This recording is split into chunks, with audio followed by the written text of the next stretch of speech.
On considère le montage suivant avec un transistor NPN de gain en courant statique de bêta égale 100 et la tension entre la base et l'émetteur de 0,7 volts. On désire avoir un courant de 100 mA dans la charge RL. Quelle valeur de résistance RB faut-il choisir? Enfin, on a deux mailles, donc ici, on peut considérer que, voilà, VCC, et VCC est aussi ici. Donc on peut écrire la première maille ici. Si on a choisi un courant dans ce sens, VRB va être dans ce sens. Et VBE, c'est VBE qui est là. Donc, si on part dans le sens des aiguilles d'une montre, et si on rentre par un moins et on ressort par un plus, on écrit plus. Et si on rentre par un plus et on ressort par un moins, on écrit moins. Donc VCC moins VRB moins VBE est égal à 0. Donc VCC c'est égal à VRB plus VBE. Et on voudrait bien sûr calculer la résistance RB.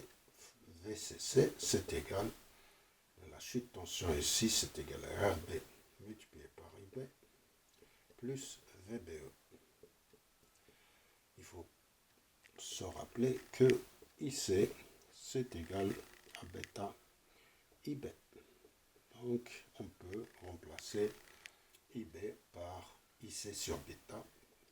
VCC c'est égal à RB multiplié par IC sur bêta plus VBE. On aura VCC moins VBE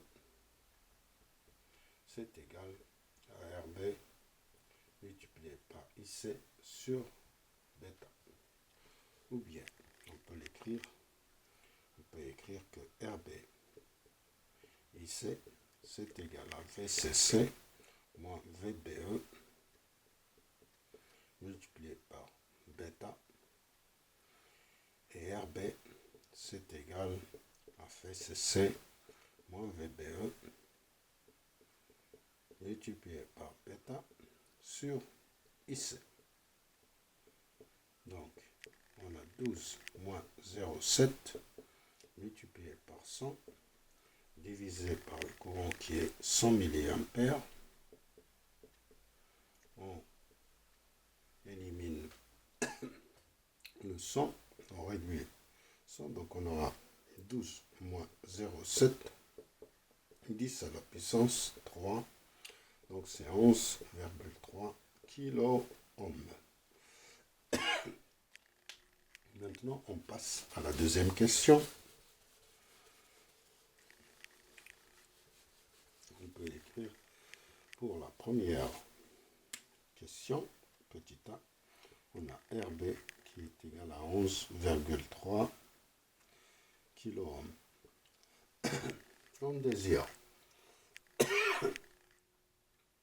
j'ai dit, justement, on a calculé ça, car on désire avoir un courant de 100 mA dans la charge RL.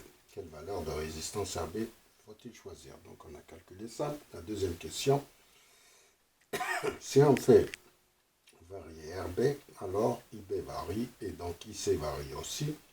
Quelle est la valeur maximum qu'on peut obtenir pour IC, transistor saturé?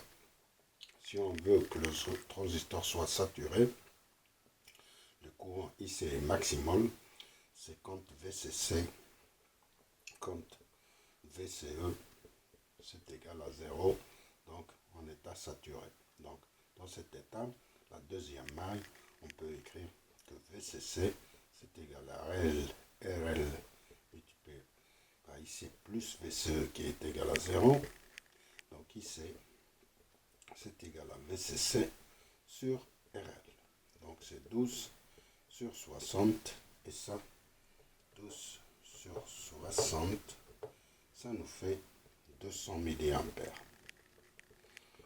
Voilà pour la deuxième question. IC, c'est égal à 200 mA.